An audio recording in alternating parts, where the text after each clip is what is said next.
It is Wednesday, July 15th, and this is What Should We Talk About with Jenny Yang. I am doing a solo-sode here in Chicago because tomorrow night we're doing the Good Egg Immigrant Grocery Store Stand-Up Comedy Tour show at Park to Shop on Canal Street. It's sold out. Sorry, guys.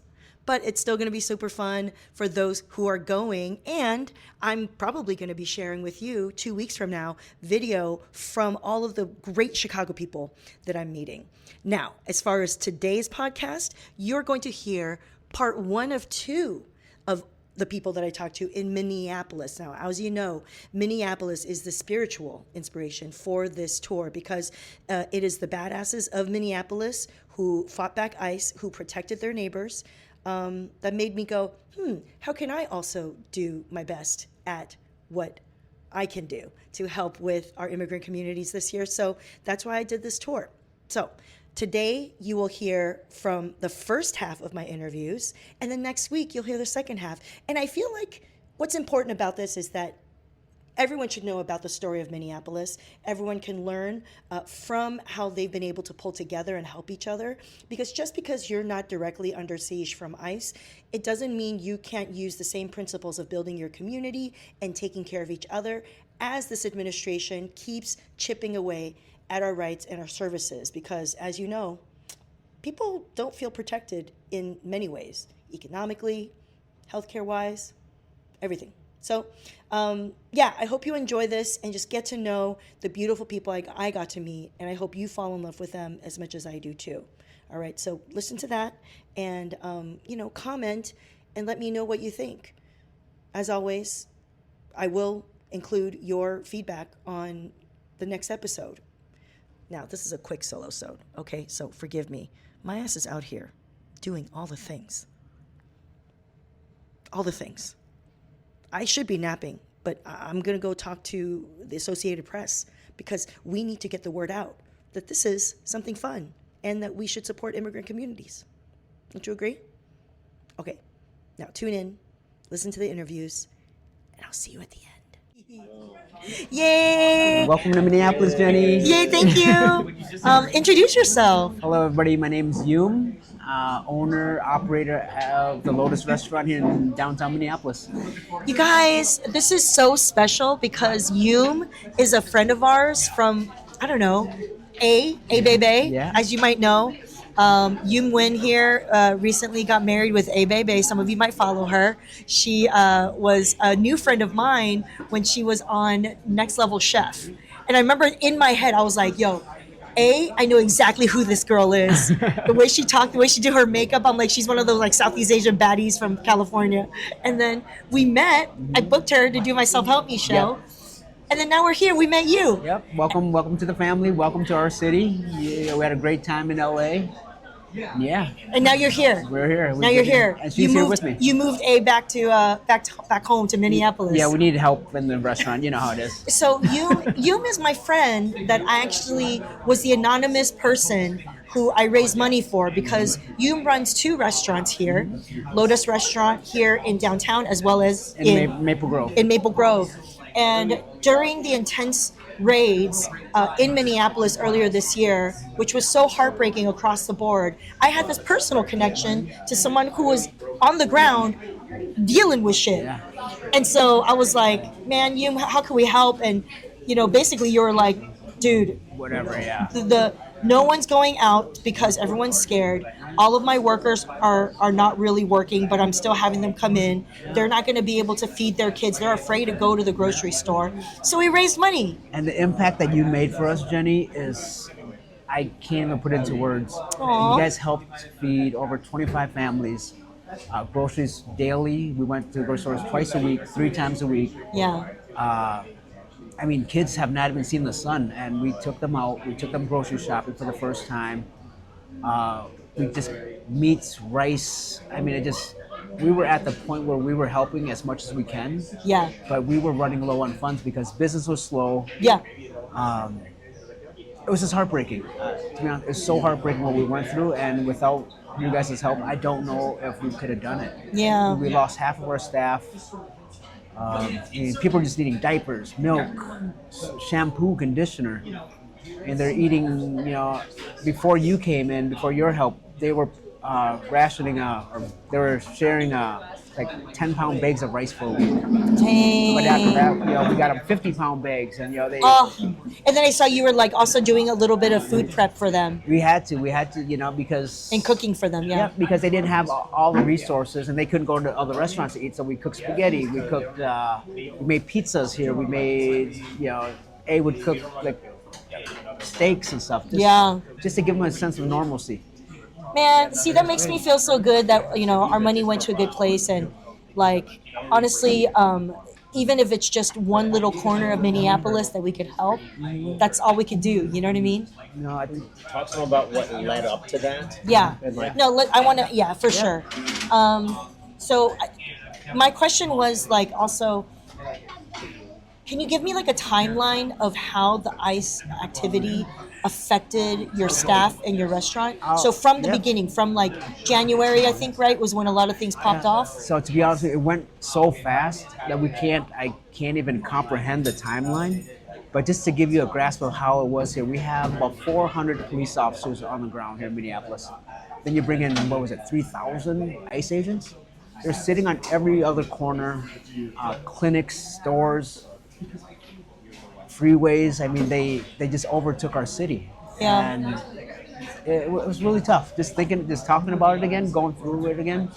It was a scary moment, and it's angering inside. Yeah.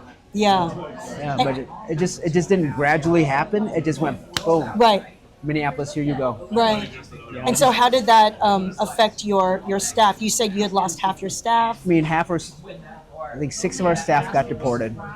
We did get 3 back from Texas. The other 3 are gone for good. The thing is, people have this misconception of illegal immigrants. These guys all have multiple jobs. They all have state IDs. Yeah. But I guess the federal law is different than the local law. And it was just really tough. We've had employees, mothers that come into work that lose their children. We'd have to embrace them and pay for attorney fees. It was a lot. It surely was a lot. Yeah. And so how are you coping? We're fine. I mean, I've become a dishwasher. I've become a cook. I Do everything. You have to. That's the thing. Yeah. Our whole family did, because we rely on these people so much. Yeah. And we take things for granted. But then when they're gone, here you are cleaning the bathrooms again, and running expo, cleaning tables. And so it's very humbling. What are some of the countries that your staff that were deported from? Ecuador, Guatemala, Mexico. But yeah, hardworking people. They've all been here for 10, 15 years. We didn't lose any staff. We lost family members, is what it felt like. Yeah. And we cried, and I mean, we just felt so helpless with them. There's nothing you can do. I mean, we caught one of the most heartbreaking part was one night we were closing, and you know how you cut the meats and you cut the fat and stuff. One of our kitchen workers said, "Can I please have this?" I'm like, "What are you going to do with that?" She's like, "I have no food." The fat? The fat. Yeah. So we're like, "No, take this steak, take this chicken," and then we're like, "Oh my God, who else needs food here?" Is that when you realized you needed the food? We didn't think about that. Yeah. We didn't think about. We're running a business, and it was hard enough getting them to work, because a lot of the staff wouldn't come in just because they're going through the legal process of getting the paperwork and stuff, but they don't know what's going to happen. So it made it really tough for us. Yeah. Were they afraid of just getting stopped on the road? Or was that? We lost one kid that went to a clinic for a checkup. He was sick. He said, "Mom, I can't before I go into work today. Let me go get my checkup." And he took the Uber from his house to the clinic. As soon as he stepped out, ICE was there, asked him for his paperwork, took him. No questions asked. Gets a phone call a day later, and heartbreaking. It's very heartbreaking. What were of the staff that were showing up? How are they getting here? We were driving them. I don't know if I could say that, but that's the one thing. We became Uber drivers ourselves. Yeah, to be able to get your staff to work, right? Yep. And it wasn't just our restaurant. There's other restaurants that were working together, where we'd call them and they'd be in the back, and But yeah, that's something that I don't know if we want to talk about, because that was the biggest part of There was some coordination amongst the restaurants. amongst the restaurants. Yeah, And we had to. do you not want to share that? Yeah, because there's other restaurants involved and stuff. Because Yeah. but the truth is, We're not naming them, yeah, but it's okay to talk yeah. about it, right? But yeah, they're Listen, I Yep. think No, no, you're right, you're I right. think it's safe to say that Minneapolis came together so strongly in order to survive. Yeah. And I'm not surprised that as restaurant owners, you all started to work together to make sure your staff are okay. and that's the one thing that really surprised me, of how close knit we really are. Like, we'd look at each other, restaurant owners would be like, all right, all right, all right. And without saying a word, we knew what was going on and we knew what we had to do. On the media and the outside, people look in within our city and say how bad it is and how it's really not that. You know, we're all human.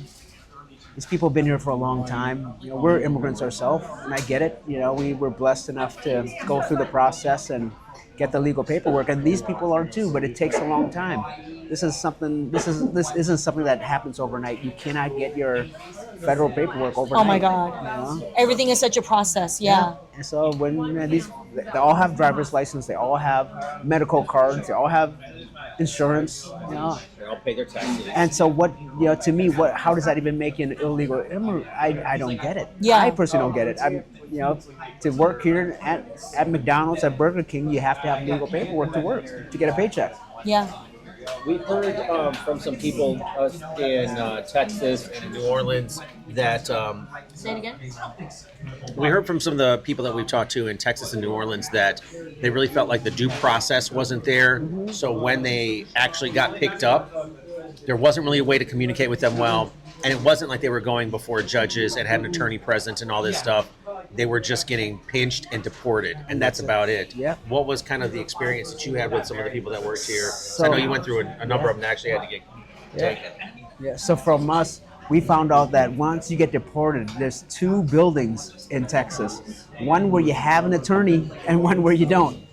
And every staff member that called us, we got them an attorney. Yeah. And sure enough, they came back to Minnesota.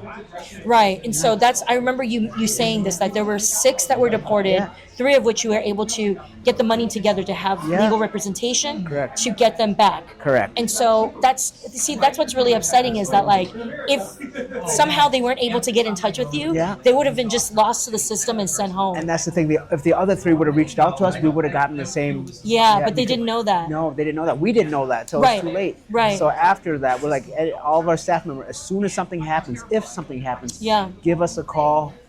Your family to us. We will not allow this to happen. If you're not criminals, you're not rapists, you're not murderers. You're just workers here. You just help us. Dishwashers, cooks, chefs. Yeah. I mean, I feel like there was also an incident that happened where you were sharing a photo of locking down the restaurant because some ICE Yeah. agents were coming to grab one of the kids or one of Yeah. the staff. And so- Can you describe what happened? So that day, he was driving This is a staff member? staff member to and from work, and he didn't have. Well, he had the legal paperwork, but he ran a red light or something, and they followed him for 9 miles to the restaurant. And when he got to the restaurant, he decided to bolt out of the car and run into the restaurant, hid. He did not want to come out. They cornered us. They had us all covered, and we told him, if you don't come out, you're gonna. We're all going to have to deal with this, so please come down. But unfortunately, we couldn't get him back because they caught him for fleeing federal agents. It's the thing, it's like, Yeah. it's because he had a minor traffic infraction that they noticed him. They were targeting him. They were targeting, yeah. I mean, let's be honest, because of what yeah. he looked, Yeah. what he looked Yeah. like.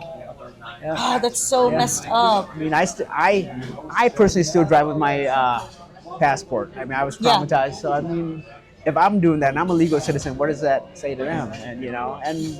And I don't live in fear. I'm just saying, hey, I have my shit. Yeah. If something in happens, case. just in case. Here, let me move on with my day. I think what it reminds me of is how, in Houston, there's this man, Lorenzo Oralfo, who got shot. He's 52. I don't know if you heard about him. Yeah. So he recently was shot, and the information is emerging that they weren't even looking for Yeah. him. Yeah. They were looking for another guy, and they mistaken him for it.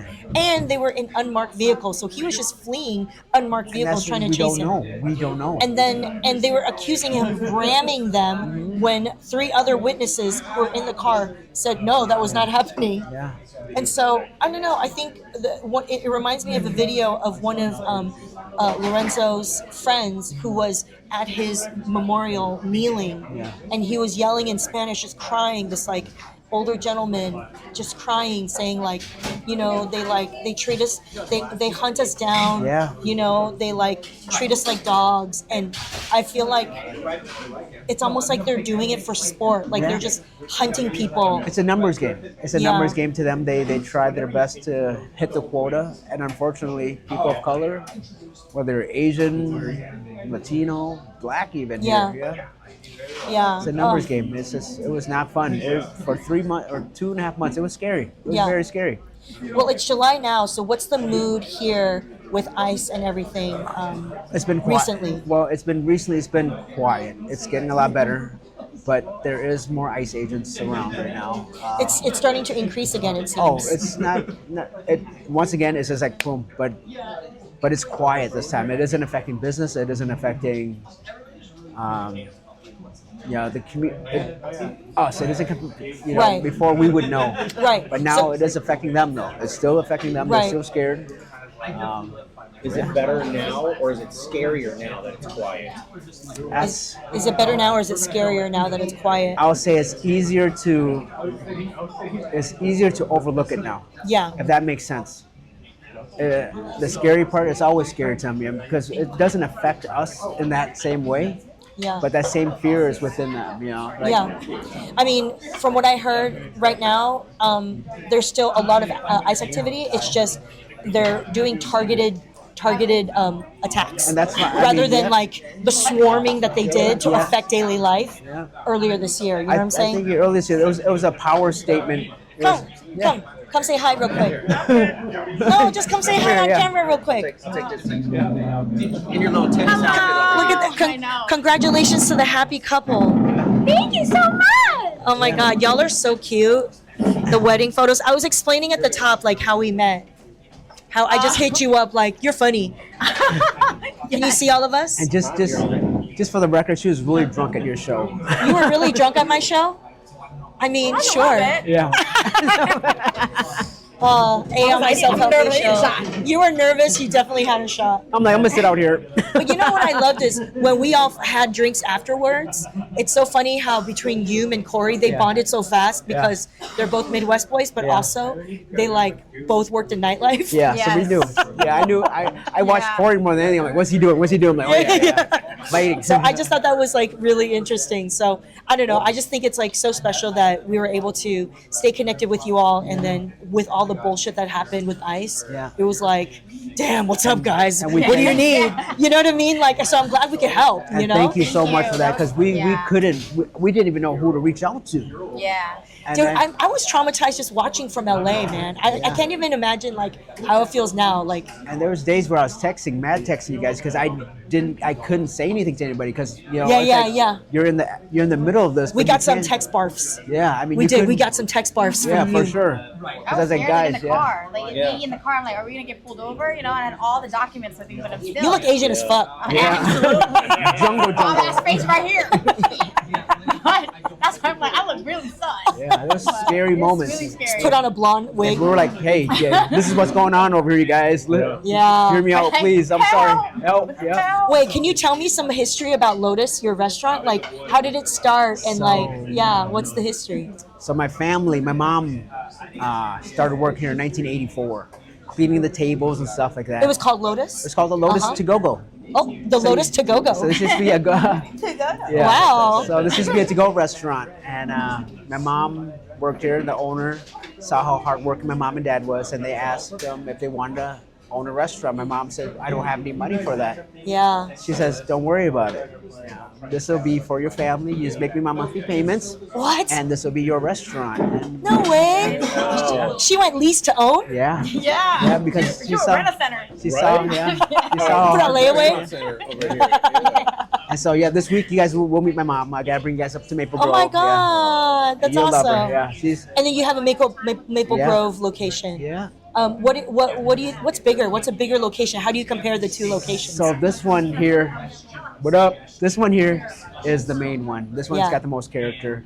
Maple Grove's more out in the suburbs. Suburbs, newer. Yeah, newer. Yeah. Yeah. Yeah, more bigger place. No yeah. crazies. Yeah, no crazy. No, it's not chaotic. It's a little more chaotic here. No, we'll cut that out. We'll cut It's that out. chaotic. It It's is a little chaotic. chaotic It here is. in Is the downtown. chaos some of the charm though? It is. It is. I mean, yeah, we've had Charm is a. Justin Bieber it's come crazy here. active. Dave I Chappelle know. comes here. Justin Bieber comes here. We've My fed, bad. Yeah, we fed a lot of people here. So I mean, this is. Baby, baby, baby. You're gonna have to sign one of our chairs. Yeah, you have to sign one of our chairs because Oh, yeah. all right. And I'm my, no Justin Bieber. and my mom said this. This is not a restaurant. This is a place where everybody that walks in the door instills a little bit of energy, and so we're like a temple in here. And Ooh, like a temple? yeah, Damn. like during George Floyd, when that all happened, Yeah. we got busted into, we got vandalized. One of our customers painted that right there with a No Buddha. Yeah, way. gifted us that. Oh, that's really nice. Yeah, it's a temple here. I mean, we You're don't. like, we got vandalized, but look, now we have an art painting. Get John. John, come here. Here's a regular customer. Where's John? John's right here. John will tell us about the I thought Lotus. we'll make his fried rice. Wait, what? Yeah, John's been coming here for a long time. What's he know about this art painting? Hey, John, what do you know about this Lotus Restaurant? Hi, John. Here. Come on in, John. No, Come on, you have a don't want to seat. be on camera, do you? No. How about we just use your voice? Is that okay? Yeah. Here. Hold it up there. Okay, How long you been a customer here, John? Probably 20, 30 years. you look like you're only 20 to 30 years old. You lie. Come here, have a seat. You know? You don't want to be on camera. It's and all John, right. and It's this all is right. like that. John's one of our good customers here. I thought that I was being brought over here because of acknowledgement versus being interviewed. No. You're being acknowledged as a customer, regular. Yes, honestly, I've been coming here for years, and the food is great. Parents are great. Yeah. You know, as they transition to retirement or doing whatever they do, the kids are running the show and they're great. Awesome. So I love coming here. It's like family. And they treat me like family too. So it's great. Yeah. Yeah. I love Make sure that. you modify my voice and make it sound a little more manly. Thank you, John. You sound so manly. John, everybody. Yeah, John. but yeah. Here, John, give me a hug, John. Give me a hug. We love you. Yeah. Yeah, and that's Thank what you. it is here. Careful. Sorry. Don't. That just kind of shows you how our restaurant is. My mom built this. So on family. long, yeah. This is Family. like generations of people Yep. have come here. They've watched us grow up. We've had customers. Aw. And most of our employees here were kids here. Yeah. Yeah, we watched kids Really? have Oh, first dates, yeah. cute. Yeah. Like all the young kids who are working we here. build within Yeah. within the restaurant. That's awesome. Menus come within customers from the restaurant. Every business is within here. It's Yeah. its own ecosystem. I But yeah. mean, can you tell the story about your dad? Is that fun? Which you know one? how they were ICE was trying to find your dad. Oh yeah, But it was like that whole thing. So my This is earlier Yeah. this in the winter, like near the main raids. yeah, so my house, right? So ICE came to my house, and let me back up here. My family, my brothers, my nephews, nieces, all the kids, all the grandkids, and my mom and dad went to Disney World, so my nephew could propose to his fiance. Yeah. Wow. Excuse me. And so 2 days in, I get a knock on the door. Yeah, and You're the only one at home. I'm the only one at home. A's gone. She went back to This Laos. is like January or February. Yeah. Yeah. In the winter months. And then my neighbor calls me. He's like, "Hey, fuck, don't open the door." I'm like, "What are you talking about?" He's like, "There's a bunch of ICE agents out in your car, out in your front of your house." So I jump up. I have nothing to hide. I have nothing to be worried about. I go downstairs. I look to my left. I look out my patio. There's 2 people in the backyard. And I look to the front. There's 6 agents in my front Like yard. surrounding you? Surrounding my house. Surrounding my house. And I grab my passport. I don't have a shirt on. Okay, I'm in the privacy of my own home, nice and comfortable. I open the door a little bit. They ask me to step out, and I'm like, "Here's my passport." And next thing you know, I get kind of fished all the way outside, because I don't want them to step inside my house. Yeah. And they asked me if I was what was that? If I was harboring illegal immigrants. Excuse me, sir. Are you harboring illegal immigrants? We have. Oh, they asked you like that. Yeah, like that. And I said, "Excuse me." And I have Excuse me, sir. pictures. I have pictures of this shit. I wish I had a recording, but Yeah. And I said, "You have my passport. You have everything." You showed them, yeah. I showed them. Yeah. He's like, nope. you're acting suspicious. I'm like, "Cause it's cold as fuck." I was like, "Yeah, yes, please." It's cold. I'm shaking. All right. You're acting suspicious. Yeah. I'm in my drawers. Yeah, I'm in my drawers. This is early in the morning, and I said I have to go back inside my house and grab your shirt. There's no way. And I didn't have my phone on me at this time. Otherwise I wish I would have. I would have been recording. Right. But then I grabbed my phone, I grabbed my shirt, and these guys are in my freaking house. So I take a picture of them. Yeah. And They then just let themselves in. They let themselves in, and I was like, "You motherfuckers!" I was like, "You guys are Seriously. This is my property." They're like, "Sir, we have reason to believe." I'm like, "Get the warrant paper, get everything you need. I have nothing to hide. I really have nothing to hide. You have my passport." And then they go like, "Well, we're looking for this person now." I said, "Okay." I'm like, "That's my dad's name." Yeah. They're like, "Oh, that's your dad's name." So they found something within, You're like, ooh, you are harboring. Yeah, you're harboring somebody. an I'm like, illegal immigrant. I'm like, but I will tell you this: that is not my dad. He's like, "What do you mean?" I'm like, "This is what's going on here." And then the guy finally gets some sense knocked into him. He goes like, "All right, this is who we're looking for." And he shows me a picture, goes to his phone, so I see everything that he's doing. Goes to his phone. Picture, vitals. Picture, date of birth, address, crime, level of crime. I said, "That is not my dad. That dude's way too young to be my dad." He goes like, "But that name has, could be living here at your house." Fool, his last name is Nguyen. Yeah. How many? Yeah. How many Nguyen's do you think exist, and how many combinations of first names do you think? We're not gonna say your dad's Trung name. Nguyen. Yeah, Trung Nguyen. Oh, It's okay, easy, Trung yeah, Nguyen. Whatever. yeah. There's like so many. There's a coffee named Trung Nguyen. So they're like, yo, you must be harboring Trung Nguyen. Yeah. So I said, I will, to protect my dad. And I said, this is what I'll do. I could FaceTime my dad to show you that that's not him. And they're like, "Do you have any mail or anything?" I'm like, "Yeah, I'll find mail, whatever you need, but let's get my dad's name out of this whole fucking equation." Oh He's my God. He's 75 years old. He's with his grandkids. So I call my dad FaceTime. My dad's like, "Hey, how you doing?" Hey, I'm like, "Dad, ICE is here." He's like, "Shut the fuck up, man." I'm like, "No, man, shut the fuck up." I was like, "Dad, no, seriously, they're here." And I turn the camera, and his face turns pale white. I'm like, "Dad, I'm just doing this to help you. I don't want to do this, but I'm just trying to clear everything up here so they don't go to our business. They don't go to, anywhere else.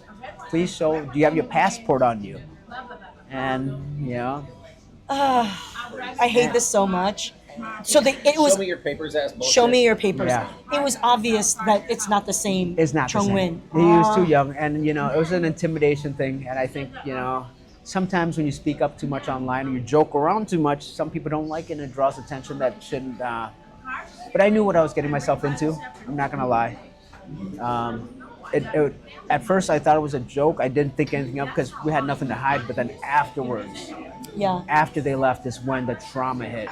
Yeah. It made, I was like, why do I feel this way? Like it made you so mad. No, it just made me feel like vulnerable. Yeah. It made you feel like you're not American. It made you feel like you're not a citizen. It made you feel like, hey, maybe this isn't your country. Yeah. And I'm a proud American. I love this country. It just made you feel like it. And I talked to my dad about it. And he said during the Vietnam War, that's the same thing that happened. They gathered people up to see who was Viet Cong and who was not, and they didn't know any different. While they pointed guns at you, and when that happens to a man, it just makes you feel like, I don't know what's going on here. It just questions everything. You have to go through it to understand it. I cried. It was a weird feeling, but I'm like, I shouldn't feel like this. I should not feel like this. I've done nothing wrong. I've answered all the questions right. I went through the process, but why do I feel like this? And there's an icky feeling. This is nasty. Well, it's unfair. It's unfair. It's fucked up. And, And if I felt that, I can't even imagine how other people feel.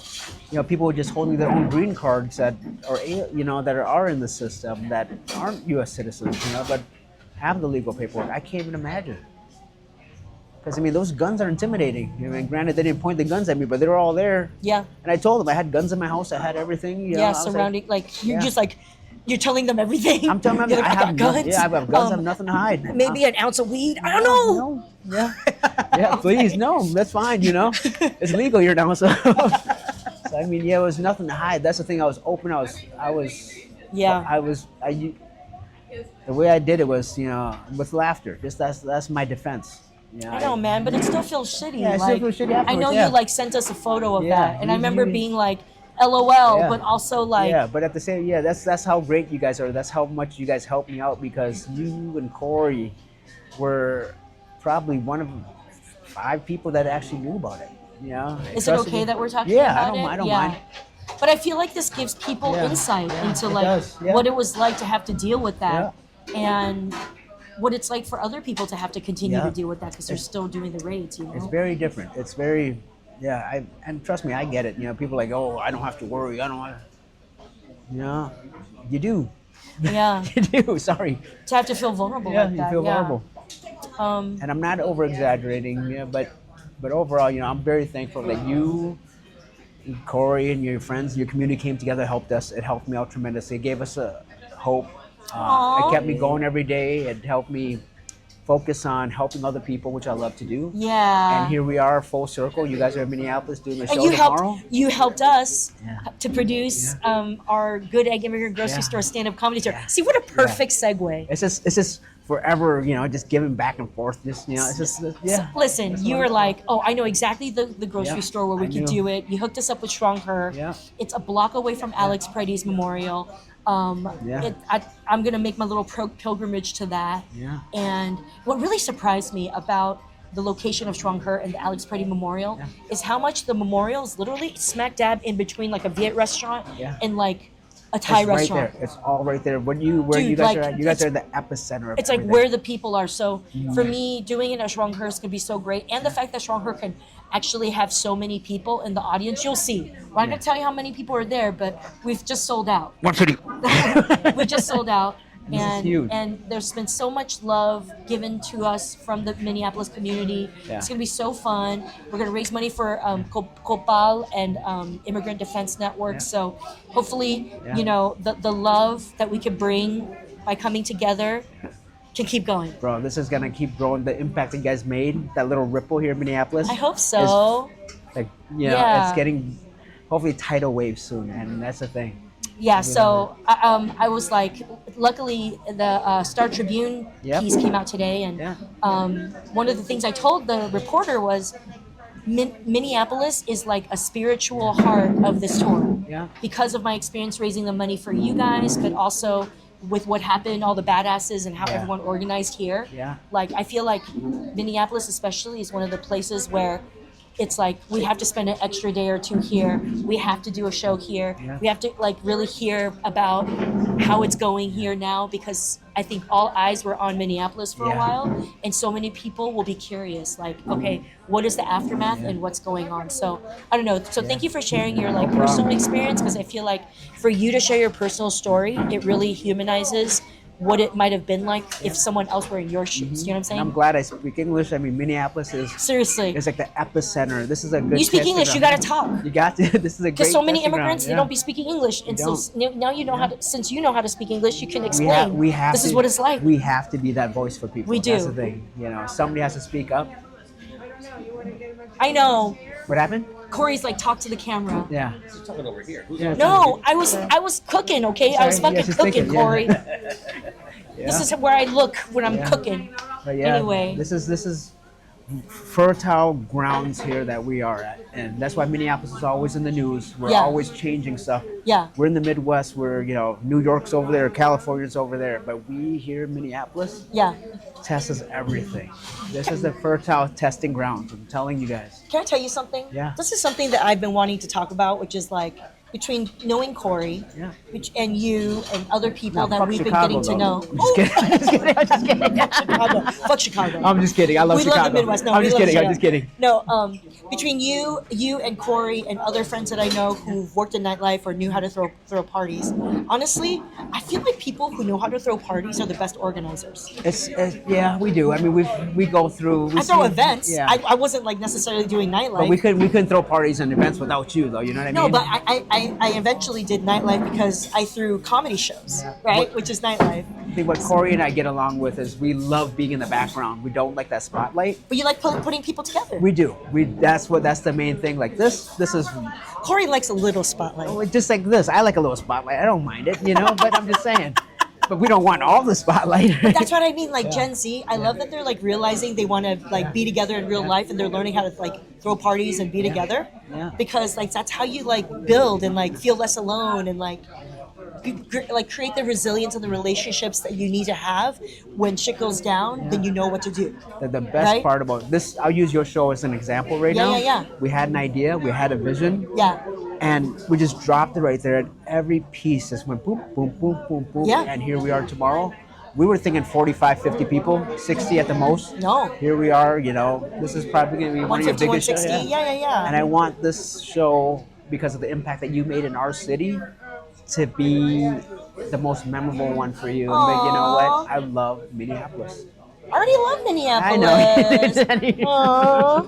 Well, thank you, Yoom. You're very welcome, Jenny. Thank you for everything. You're the best, and thanks for feeding me just now. Anytime. All you can eat, baby. Cheers. Cheers.